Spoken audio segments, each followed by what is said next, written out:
Hi guys, salut tout le monde et encore nous voulons dire bonjour, bonsoir.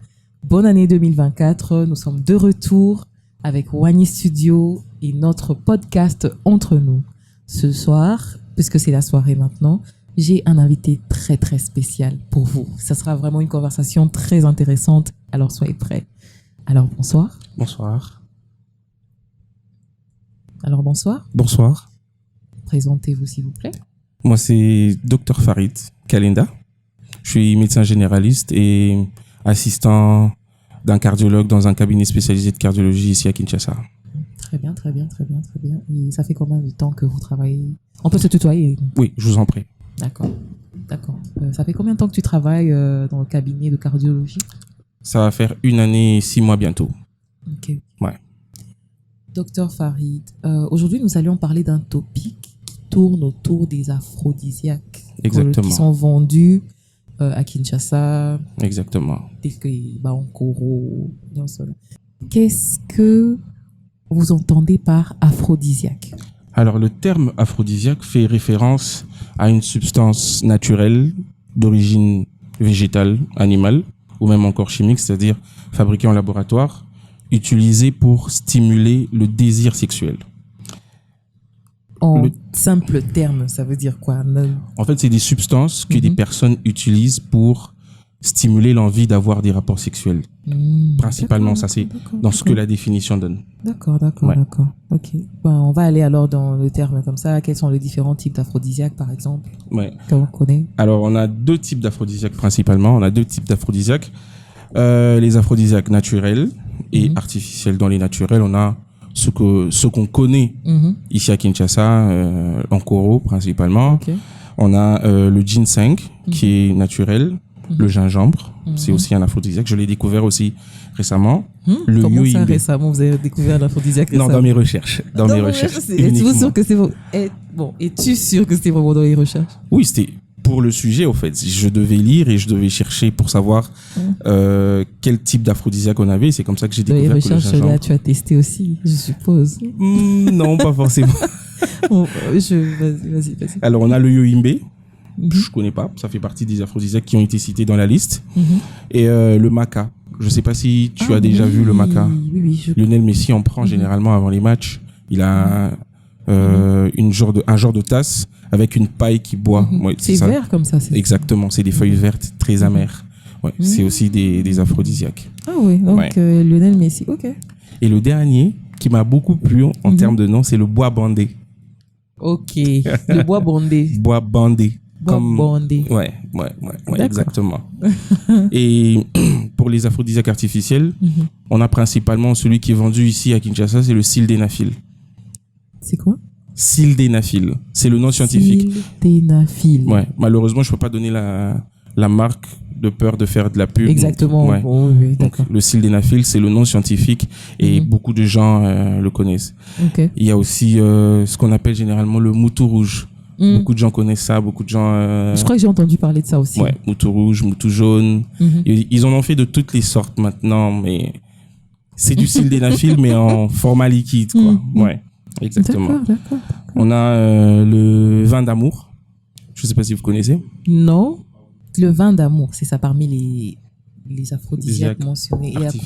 Artificiels. Et quoi d'autre déjà? Le poppers. Poppers, qu'est-ce que c'est?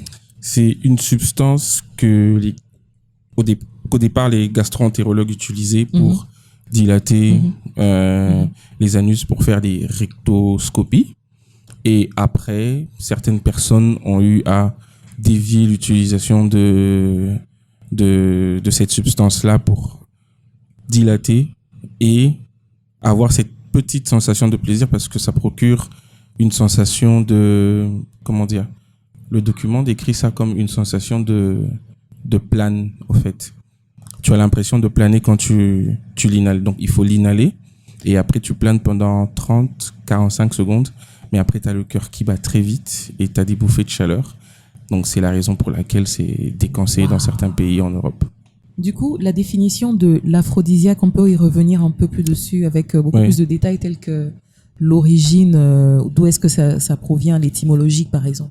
Alors le terme aphrodisiaque fait référence à Aphrodite. la déesse de l'amour, Oui, je la connais, celle-là, j'aime bien. qui est dans la mythologie grecque et dont la première apparition du mot est arrivée vers le XVIIIe siècle. Donc la première utilisation des aphrodisiaques s'est faite vers le XVIIIe siècle. Dans quel cadre? Ça, on ne le sait pas, mais les pulsions sexuelles ou pour permettre de maintenir le Donc cette travail. affaire-là a commencé depuis le XVIIIe siècle. Oui, c'est pas quelque chose qui date de maintenant. Et Aphrodite, là, c'était elle qui était vraiment la maman des Ankuro. Exact.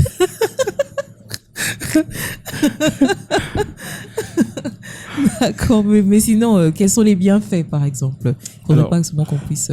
Les aphrodisiaques, de base, sont utilisés pour stimuler l'envie d'avoir des rapports sexuels et pour certaines personnes, maintenir une érection. Parce que il y a des personnes qui ont, malheureusement, on le sait, quand ils commencent un rapport sexuel, au bout de quelques secondes, ça se termine. Et comme c'est souvent frustrant, ils ont recours à ces substances-là pour permettre de maintenir Oui, parce que une nous, les érection. dames, Et puis bon, ouais. nous, les dames, nous sommes vraiment très comment c'est? Demanding. Je ne sais pas comment traduire Demandante? ça. Demandante. Oui, Yeah. je n'étais pas sûre que ce soit un mot en français, mais On peut toujours inventer. bien sûr, c'est vrai. Donc, du coup, les gens commencent à faire ce genre de choses. Exactement. Et donc, après, ça traite aussi les troubles de l'érection. C'est-à-dire, il y a des personnes qui, naturellement, n'arrivent pas à entrer en érection. Et certains médecins, les urologues principalement, prescrivent certains aphrodisiaques, pas de manière comme nous on le prend généralement. Quand je dis nous, pas forcément moi. Deuxième fois déjà que tu t'accuses, cher docteur Farid. Alors, Ok. certains médecins les prescrivent pour permettre à ce qu'un homme ait une érection naturellement. C'est-à-dire, parfois, c'est un seul comprimé qu'on va diviser en 4 et il va prendre un quart tous les jours.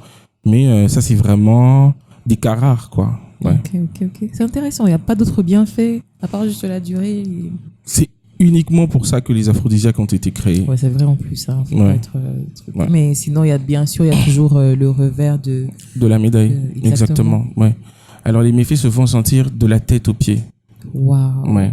Déjà, il faut comprendre le mécanisme des aphrodisiaques. C'est-à-dire, ils permettent au sang d'arriver au niveau des corps caverneux, c'est-à-dire au niveau du pénis. Ok. Et à ce moment-là, tout le sang du corps est redirigé, tout le sang ou presque, est redirigé vers les corps caverneux pour permettre d'avoir une érection qui traîne.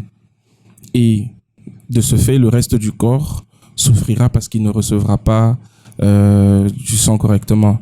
Et l'organe noble, étant le cerveau, ne recevra pas suffisamment de Je pensais sang. que c'était le cœur, l'organe noble. Non, malheureusement, c'est le cerveau qui dirige le cœur. Oui, c'est vrai, en Ouais. effet. Donc l'organe noble ne recevant pas suffisamment de sang, le premier effet que le cerveau ressent, c'est comment on appelle ça, comment je vais décrire ça, c'est cette baisse de réflexion. Donc vous ne réfléchissez plus. Vous êtes bête. Voilà. Vous devenez vous avez des pulsions primitives, si on peut le dire comme ça. Là, c'est un peu entre parenthèses par rapport à ce que je sens de penser. Donc, les gens qui prennent tout ça là. Ils sont dans un état second. Ils sont pas eux-mêmes. Waouh. Oui, justement, parce que le cerveau ne reçoit plus suffisamment de sang pour son travail. Généralement, ça dure combien de temps, ça? Ça dépend maintenant du dosage. Ok. Je prends l'exemple du sildenafil. Le sildenafil agit pendant 3 à 6 heures. Quand c'est un comprimé de 250 mg. Maintenant, avec des comprimés de 500 mg, vous avez des effets qui vont au-delà. Donc, impossible. On écrit sildenafil plus ou sildenafil fort, mais au fond, c'est qu'on a simplement doublé la dose. Et quand les gens le prennent, ils ont 6 heures durant lesquelles ils ne sont pas eux-mêmes complètement. Porno et Zalakabongoté. Ben oui, justement, c'est ça qui est bizarre. Et c'est justement les pornos qui nous donnent cette impression que le rapport sexuel doit durer. Exactement. Moi, déjà, le premier orgasme, je peux l'avoir en moins de 10 minutes. Ben voilà. Impossible, c'est pas vrai. C'est Voilà. vraiment... Du coup... Et donc, la deuxième partie du corps qui en ressent l'effet, c'est au niveau de la glotte. C'est quoi la glotte? C'est la partie par laquelle passe la salive et l'air et les aliments. Donc la glotte se rétrécit. Et du coup, tu auras du mal à avaler de la salive. Et tu vas te rendre compte que quand tu avales, tu vas devoir fournir un effort pour avaler la salive. Et ça, c'est une sensation très, très gênante. Oui, c'est désagréable, ouais. J'imagine. Et si tu t'es pas suffisamment hydraté avant l'acte, si tu n'as pas suffisamment mangé avant l'acte, tu peux facilement tomber dans les pommes parce que, premièrement, ton cerveau ne reçoit plus de l'énergie qui est transportée par le sang. Et deuxièmement, tu n'arrives plus à avaler la salive, donc tu ne pourras pas suffisamment boire parce que tu auras du mal à avaler. Mais comment... Bon. On revient sur l'autre organe qui a l'habitude de pomper du sang, qui est le cœur. Le cœur en souffre aussi. Le cœur en souffre parce que le sang étant dirigé vers les corps caverneux, le cœur reçoit aussi du sang lui-même. Et donc, quand il n'en reçoit plus, sa tension ou son travail diminue. Et donc, plus tard, dans notre entretien, je vous expliquerai comment est-ce que ces produits aphrodisiaques sont très mauvais pour les personnes qui sont hypertendues ou qui ont des maladies cardiaques. Voilà, j'aimerais justement parler entre cette corrélation entre justement ces produits aphrodisiaques et l'hypertension artérielle, par exemple. Est-ce que c'est possible de nous en dire plus? Alors, étant donné que le cœur a un travail qu'il fournit normalement, c'est-à-dire ce travail est exprimé par la pression artérielle qu'on prend généralement quand on dit 12-8, 13-8.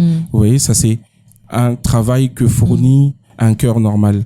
Alors, une personne qui est déjà hypertendue et qui est sous traitement anti-hypertenseur, c'est-à-dire que cette personne prend déjà un médicament qui fait baisser la pression artérielle et de ce fait, il va prendre un aphrodisiaque. L'aphrodisiaque va faire chasser le sang qui irrigue le cœur vers les corps caverneux, ce qui fait que, en plus de son anti-hypertenseur qu'il a pris, l'aphrodisiaque va faire baisser encore plus la pression artérielle et le faire basculer en choc cardiogénique et le faire partir. Et c'est pour ça que vous avez vu plusieurs épisodes dans la ville de Kinshasa, ici, où on a vu, excusez-moi, un homme dans une chambre d'hôtel avec une jeune fille qui est décédée. On dit non, c'est la fille qui l'a tuée. Qui l'a tuée. Non, mais c'est pas ça. C'est pas ça. C'est quelqu'un qui était forcément malade, qui se méconnaissait malade, qui a pris un médicament et qui l'a emporté, en fait. Avant de passer dans des choses, dans des topics un peu trop sérieux, parce qu'on est trop un peu dans l'état... Avant de passer dans le topic un peu trop sérieux encore, parce que la prochaine question aussi, elle est assez sérieuse, je voulais demander, au fait, il n'y aurait pas un facteur qui pourrait faire en sorte qu'il puisse avoir une influence pour que les gens puissent vouloir consommer. Par exemple, il y a la chanson de Libo Longo. Il y a une partie où ils disent « Trikege, Mela ». Mais là, je vois, ouais. Mais là, donc ce genre de choses, au fait, ce genre de facteurs, qu'est-ce qu'il faudrait faire en tant que médecin pour pouvoir limiter?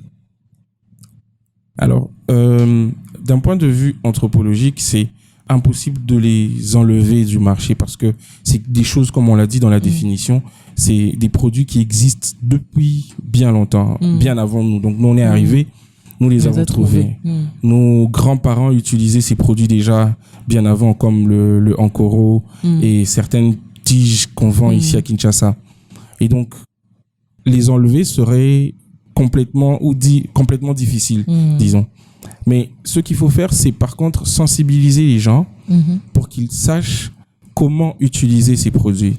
Parce qu'en fait, on est parti comme sur une compétition entre l'homme et la femme. C'est-à-dire, ça c'est vrai. Une fille peut voir un garçon et elle lui pose la question, est-ce que yo koko kanga? Tu vois?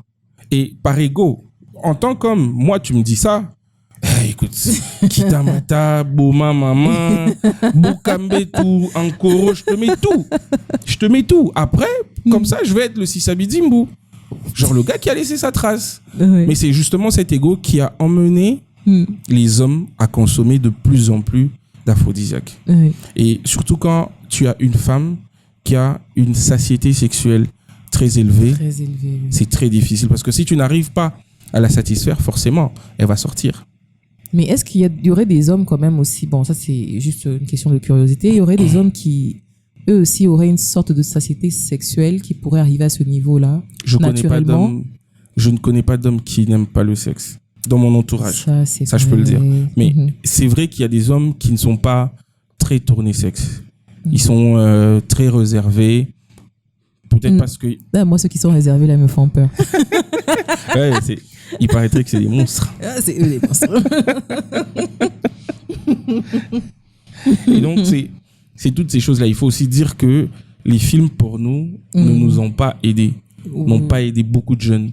Pourquoi ? Parce que quand ils regardent ça, derrière, ils ne savent pas quel est le travail qu'il faut pour fournir un film comme ça. Ils ne savent pas qu'il y a des pauses réhydratation, des pauses où ils se reposent, voilà. Mais eux, ils voient le film en 1 heure, ils se disent « Ah, merde, le gars, je peux dire des gros mots ?» Oui, bien sûr. Le gars, il est fort, le gars... comme on le dit. Mais dans le fond, c'est pas ça. Dans le fond, quand on regarde bien, il faut chercher plus loin pour comprendre que c'est des mensonges, tout ça. Mais moi, justement, c'est ce que je voulais savoir. Je voulais justement savoir si, naturellement, il y aurait des hommes qui sont bâtis comme ça. Oui, certains hommes sont comme ça. Ouais. Okay. Parce qu'une étude en France, une étude qui a été menée en France, publiée en 2023, l'année passée, a montré que le rapport sexuel le plus long a duré 44 minutes. Oh, ouais. Ok. Naturellement, hein, donc la personne n'a rien pris et naturellement ça a duré 44 minutes. D'une heure, 6 heures quand même. Non, là, ce serait trop. Humainement parlant, les muscles n'en pourraient plus. Parce que quand il y a toute cette activité, il y a tout plein de muscles qui participent, en fait. Et le fait que ces muscles participent, c'est du sucre qui est consommé. Et plus le sucre est consommé, on entre dans les réserves. Et quand on entre dans les réserves, ça devient dangereux. Et le corps commence à te faire sentir que, voilà, faut faire une pause pour te réhydrater, pour prendre quelque chose afin de te régénérer et puis de continuer. Mais naturellement, comme ça, faire 1 heure, j'en connais pas.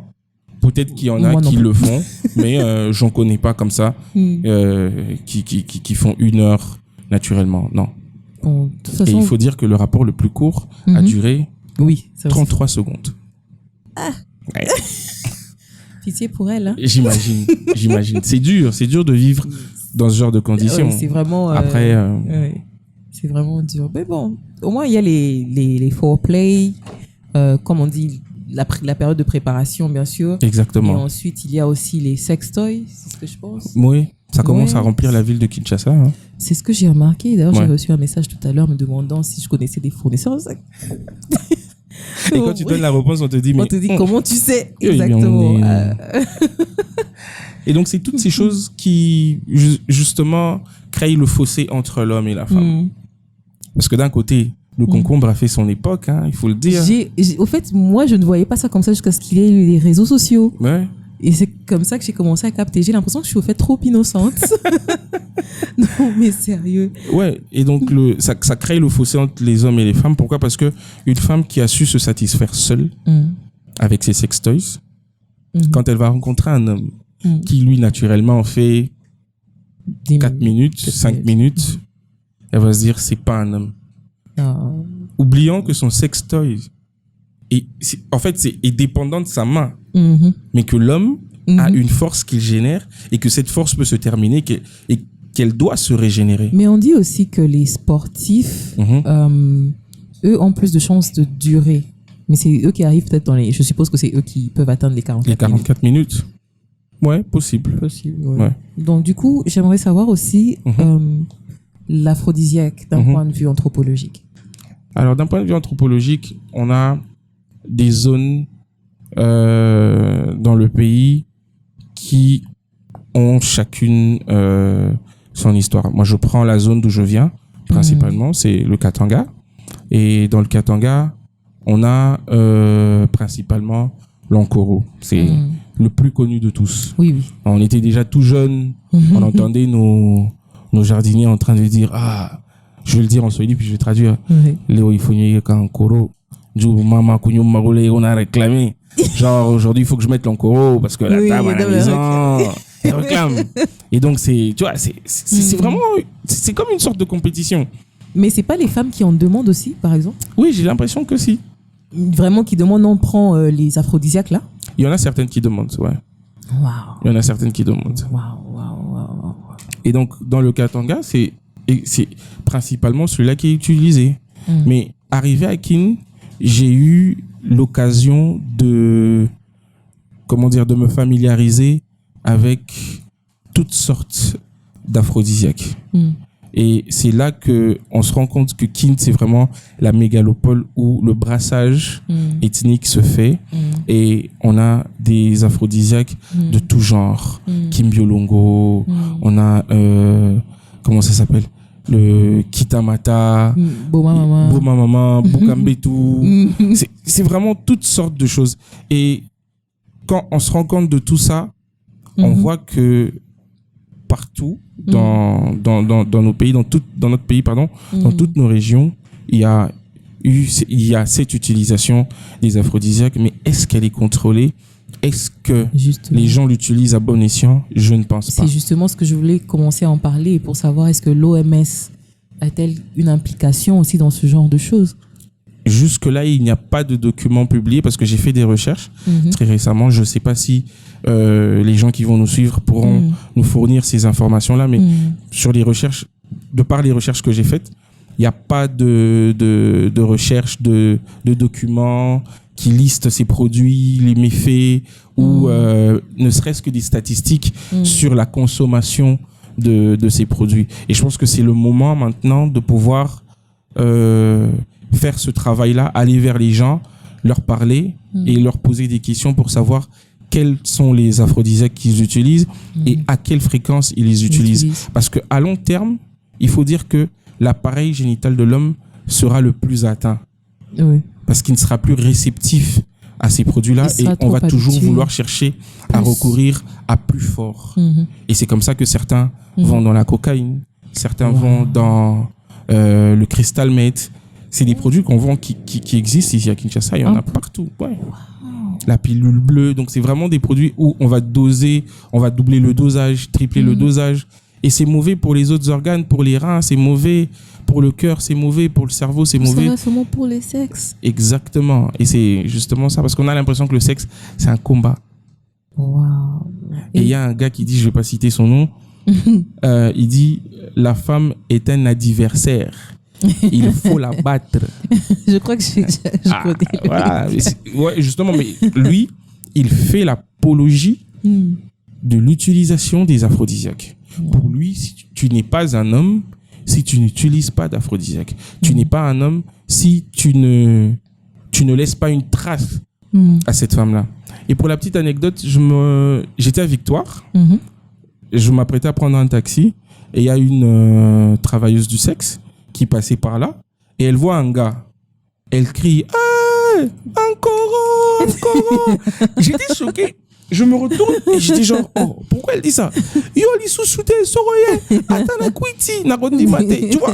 Et j'étais genre, oh, mais pourquoi elle dit ça? Après, ça me revient, je fais, oh. Donc le gars a utilisé le Ankoro sur elle et elle a ressenti les effets de ça parce que elle a dû passer toute une journée à ne rien faire. Et une journée pour elle, sans rien faire, c'est un gain qu'elle perd, c'est de l'argent qu'elle ne gagnera pas. Exactement. Elle ne pourra pas manger, elle ne pourra pas payer, comment on les appelle?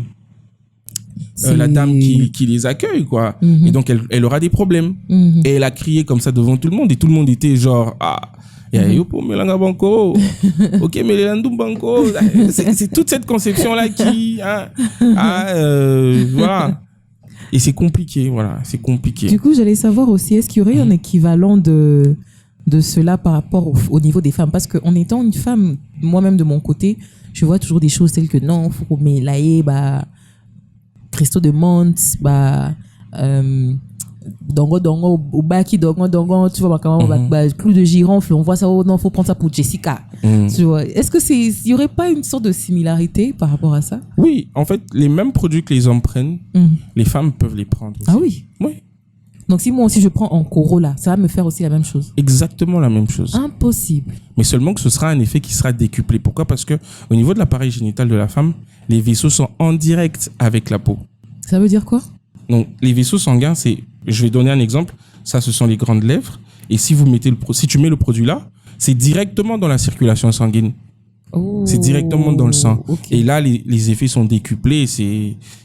C'est une envie qui ne se termine pas, quoi. Wow. L'enfant d'autrui pourrait être en train de dormir, mais on l'a moussé, papa, aussi cité, la communauté. Wow. Tu vois? Et ça, c'est très compliqué. Mais comme ça a quand même des bienfaits, y aurait-il un âge que ça pourrait quand même être recommandé pour les personnes qui ont des problèmes? Les personnes qui sont sexuellement actives et qui ont commencé leur sexualité suffisamment tôt, je dirais entre 19-20 ans, et qui ont des problèmes. Parce qu'un rapport sexuel normal, c'est entre 6,5 et 4,3 minutes. 4,3 minutes chez les femmes et 6,5 chez les hommes. Donc, ça dépend maintenant de comment est-ce que c'est vécu, de comment est-ce que c'est fait. Mais pour plus de plaisir, il est recommandé aujourd'hui de prendre plus de temps pour les préliminaires. Mais ça, c'est quelque chose que beaucoup de gens ne connaissent pas et que beaucoup d'hommes ne connaissent pas surtout parce que pour lui, dans l'idée du sexe, c'est naye, nakoti, nabimi, nakei. Alors que les préliminaires commencent à partir du moment où le sexe vient de terminer. Exactement. Tu prépares la prochaine attaque, exactement, même au préalable plusieurs jours avant. Exactement. Et donc tout ça, c'est des choses qu'il faut apprendre, c'est des choses dont il faut parler et ne pas avoir de tabou pour ça. Parce que j'ai comme l'impression que les gens le font en cachette. Et c'est pour ça qu'après, ils viennent avec des problèmes. Moi, je donne un exemple. Il y a un patient que j'ai reçu qui est venu se plaindre d'un des effets secondaires d'un médicament qu'on lui a donné, qu'on lui avait prescrit. Parce qu'en fait, il faut se dire que les antihypertenseurs ont la tendance à diminuer la libido. Ok. Mais quand on est hypertendu, on va pas faire n'importe quoi. Exactement. On va pas aller faire la grande roue, on va pas aller sauter en avion parce que le risque de mourir de crise cardiaque est très élevé. Alors, on recommande à nos patients de ne pas faire des activités exagérées, mais ils peuvent avoir des activités sexuelles normales. Alors, il revient et il me dit « Ah, docteur, est-ce qu'il n'y a pas moyen de me prescrire un stimulant ?» J'ai dit « Quel stimulant ?» J'avais déjà compris, mais je voulais qu'il aille au bout de son idée. « Quel stimulant ?» Il me dit « Ah, mais même un stimulant sexuel. » Je lui dis « Mais vous êtes malade. Vous avez déjà des problèmes cardiaques. Si je vous prescris ce médicament, vous allez avoir des problèmes. » Ce patient avait quel âge? 61 ans. Je me disais bien que c'était une personne assez âgée. Ouais. Et c'est ça le plus choquant parce que je me dis, à 61 ans, il les prend pour qui? Bonne question. Donc Bonne question. Petit mot, vous voyez. Oui. Il y a les bandes, il faut les lois à sentir. À sentir qu'elle a un cocoté. Ah. Et c'est ça qui emmène souvent les problèmes. Il va partir, il va prendre ça, il va faire sa crise, il va mourir. Et on va incriminer la petite d'autrui. Or, elle n'a rien à voir dans tout ça. C'est juste quelqu'un qui a voulu se prouver à lui-même. Mais en même temps, je vois les gens aussi utiliser ça avec de l'alcool. Oui, mais ça, c'est encore plus dangereux parce qu'on ne connaît pas les effets que ça avec l'alcool. Les médicaments sont contre-indiqués avec l'alcool. Mettre ça vraiment avec de la bière brune dedans. Ouais. Wow. J'allais dire, au fait, maintenant que tu as mentionné ce patient qui est venu, comment généralement chez vous, puisqu'on peut un peu naviguer dans un autre sujet, comment chez vous, dans votre cabinet, est-ce que vous recevez tout le monde de partout? Vous avez dit que vous étiez encore situé où déjà? Nous sommes au rond-point Safricas, à côté de Galaxy, GB en face de Iveco, dans l'immeuble Fleuris 21, au 4e niveau. D'accord. Et du coup, vous recevez tout le monde, les prix sont abordables? Oui, les prix sont abordables. C'est vrai que c'est un cabinet spécialisé pour les consultations généralement de cardiologie. Il y a un prix qui est à part et les consultations générales que je réalise. Il y a aussi un prix qui est différent. Ouais. D'accord.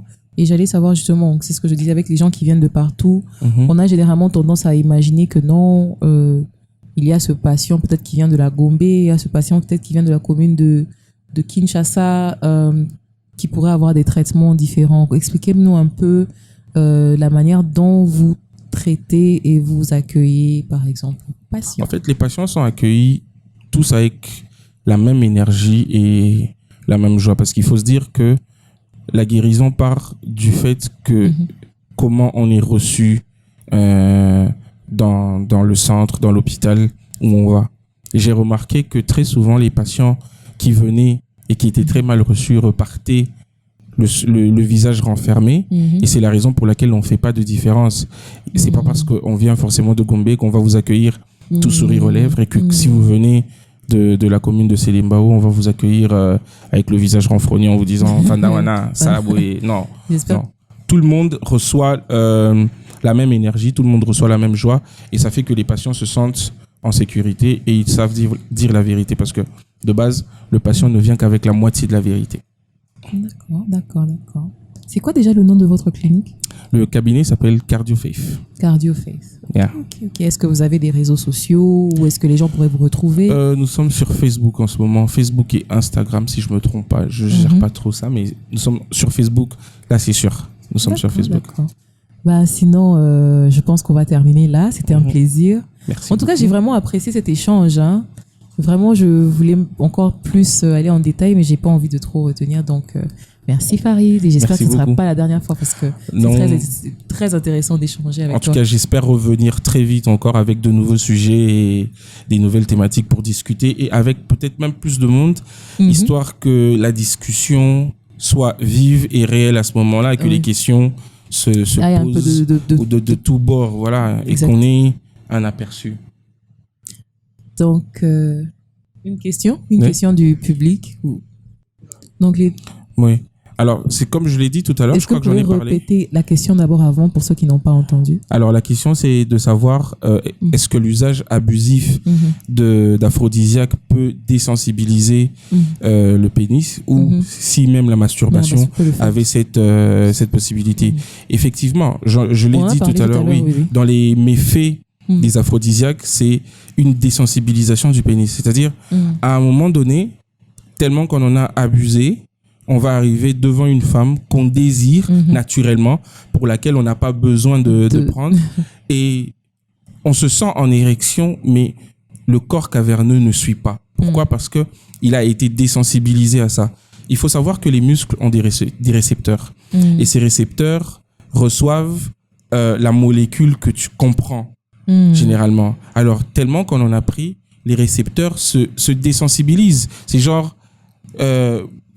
j'ai l'habitude de venir chez toi à la maison. Je donne un exemple terre à terre. J'ai l'habitude de venir chez toi à la maison. Je viens tellement chez toi que quand j'arrive, tu ne m'accueilles plus comme un invité. Tu fais « Ah, Farid, t'es là. On va te servir. » C'est comme ça que les récepteurs des corps caverneux répondent aux médicaments. Et donc, c'est comme je l'ai dit, ça sera dose dépendant. Donc, on va toujours vouloir rajouter pour ressentir ce plaisir. Mais à un moment, les récepteurs des corps caverneux seront désensibilisé et il n'y aura plus rien. Il y aura plus rien. Donc, tu sens que tu es en érection, mais en bas, ça ne suit pas. Et la c'est masturbation? pareil pour la masturbation. Pourquoi? Parce que le fait de stimuler les corps caverneux avec le mouvement de la main désensibilise justement le produit qui est sécrété naturellement par le corps. J'ai oublié le nom, mais il y a un produit qui est sécrété naturellement par le corps au moment de l'acte sexuel. Et au moment où on se masturbe, il y a aussi ce même produit qui est sécrété. Alors, à chaque fois qu'on se masturbe, s'il y a une personne, par exemple, qui le fait 20 fois en une journée, qu'elle sache que petit à petit, elle est en train de désensibiliser les récepteurs de ses corps caverneux au produit qui est déjà naturel dans le corps. Et donc, elle sera éligible à l'utilisation des aphrodisiaques. Donc, on encourage l'abstinence pour être fort. Exactement. Même si être abstinent de nos jours, c'est très compliqué, surtout il faut le dire. avec l'Internet. Exactement. Qui est disponible pour tout le monde. À moindre coût, maintenant, avec quoi? $60, on a un téléphone. Et à $60, on sait causer avec des gens qu'on ne connaît pas. On reçoit des demandes d'amis sur Facebook, de gens qu'on ne connaît pas. On discute un peu. Il y a des réseaux sociaux comme Tinder. On se donne rendez-vous, on se voit une première fois. Et puis, de fil en aiguille, voilà, on devient sexuellement actif, qu'on le veuille ou pas. Qu'on le veuille ou pas. Même quand tu ne veux même pas, des fois, il y a des publicités pornographiques qui sortent comme ça de nulle part. De nulle part, justement. Et donc, on est exposé. Je donne un exemple encore. Je suis allé dans un magasin qui est juste à côté de mon bureau. J'ai acheté des habits là-bas. Et par curiosité, il y avait un code QR à scanner sur le sac qu'on m'a donné. Je prends mon téléphone, je scanne le code QR et devine quoi? Ça me ramène sur un site porno. Non. Si. Et je l'ai même dit au gérant du magasin, j'ai dit, mais faux sac, le code QR, ça ramène vers un site porno. Et le gars était genre, non, c'est impossible. Je dis, ok, moi je ne mens pas. Ils n'avaient pas bien payé leur gars.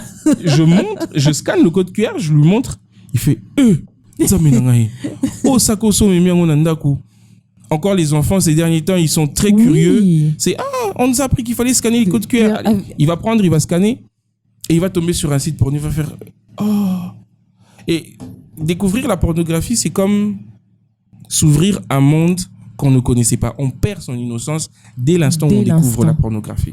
Pourquoi? Parce qu'on va se dire mais c'est ce que les adultes font et on voudrait essayer. On va mal essayer, on voudrait essayer, on va mal essayer et ça va mal se finir. Ça se termine soit par l'utilisation de ces produits dont on parle, par des grossesses non désirées, le par viol. des maladies, par des viols, exactement, parce que on voudra aller et au moment de faire l'acte, on sera réticent, mais l'autre, tellement qu'il est déjà prêt, ça va causer des problèmes et puis après, ça cause des viols, on enferme les gens et voilà. Donc voilà, c'était aucune autre question? Non, c'est bon. Donc encore merci. Merci beaucoup, merci pour à nos vous. chers auditeurs et spectateurs, merci, à la prochaine fois. Comme on dit, on est entre nous.